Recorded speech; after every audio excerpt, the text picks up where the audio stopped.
அக்ரக் சங்கத்தின் சார்பில் கண்ணீரஞ்சலி கூட்டம் நடைபெற்றது. கோவை வடவள்ளி பகுதியைச் சேர்ந்த ஆறுமுகம், வயது 49, ஏசி மெக்கானிக். இவர் கடந்த செப்டம்பர் மாதம் 14ஆம் தேதியன்று கோவை சித்தாபுதூரில் உள்ள கட்டிடத்தில் தனது மகனுடன் ஏசி பழுது பார்த்துக் கொண்டிருந்தார். அப்போது எதிர்பாராத விதமாக 4வது மாடியிலிருந்து ஆறுமுகம் கீழே விழுந்து சம்பவ இடத்திலேயே உயிரிழந்தார்.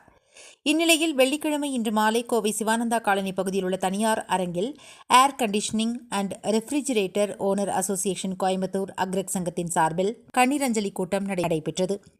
மாநில தலைவர் ரவிசங்கர், அழகிரி மோகன், கோல்டன் ரவி ஆகியோர் தலைமையில் கண்ணீரஞ்சலி கூட்டம் நடைபெற்றது. இதில் அக்ரக் சங்கத்தின் தலைவர் அன்சில் யூனஸ், செயலாளர் சதீஷ்குமார், பொருளாளர் நட்ராஜ், துணைத் தலைவர் பாலு, துணைச் செயலாளர் கண்ணன், துணை பொருளாளர் முரளிதரன் மற்றும் செயற்குழு உறுப்பினர்கள், ஆயுட்கால உறுப்பினர்கள் மற்றும் சங்க உறுப்பினர்கள் என அனைவரும் கலந்து கொண்டு ஆறுமுகம் அவர்களின் திருவுருவப் படத்திற்கு மலர் அஞ்சலி செலுத்தி அவரது நினைவை பகிர்ந்து கொண்டனர்.